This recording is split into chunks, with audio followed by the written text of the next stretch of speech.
રાજકોટ જિલ્લાના ધોરાજીમાં નગરપાલિકા તંત્રમાં ફાયર બ્રિગેડના સાધનો છે, પણ ક્વોલિફાઈડ અધિકારીઓના અભાવે ધોરાજીની જનતા રામ ભરોસે જોવા મળી રહી છે।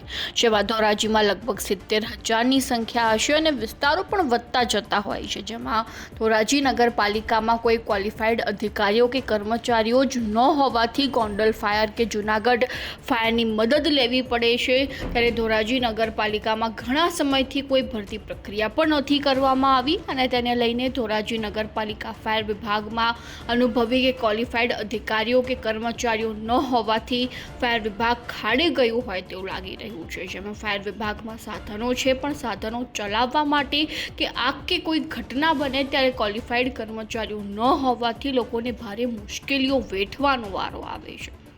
ધોરાજીની આજુબાજુમાં ભાદર 2 અને ભાદર 2 ડેમ આવેલા છે અને અવારનવાર અકસ્માતો થાય છે અને લોકો પાણીમાં ડૂબી જાય છે, મરી જાય છે અને એની ડેડ બોડી મળતી નથી।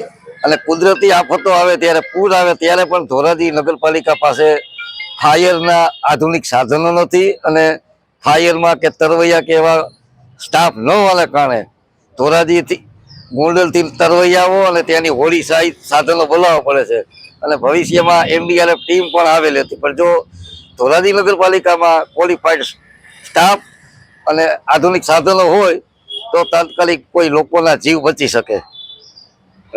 હોતા નથી તો કેવી તકલીફ પડે?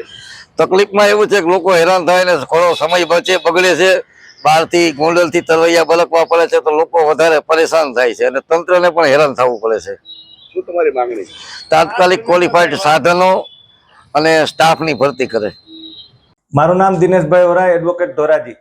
ધોરાજી નગરપાલિકામાં ફાયર સેફ્ટીના પૂરતા સાધનો હોવા છતાં લોકો રામ ભરોસે છે।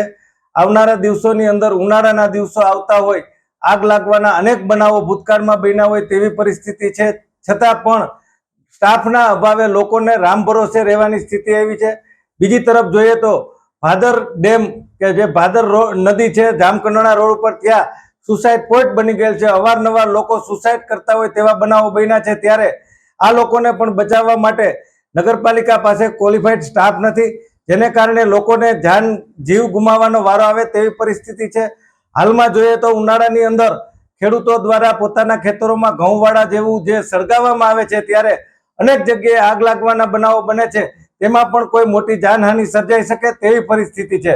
અમારી માગણી છે કે તાત્કાલિક જે ફાયર સેફ્ટીના જે ક્વોલિફાઈડ માણસો હોય છે, ક્વોલિફાઈડ માણસોની નિમણૂક કરવામાં આવે અને લોકોનું રક્ષણ કરવા માટેની જવાબદારી નગરપાલિકા દ્વારા નિભાવવામાં આવે।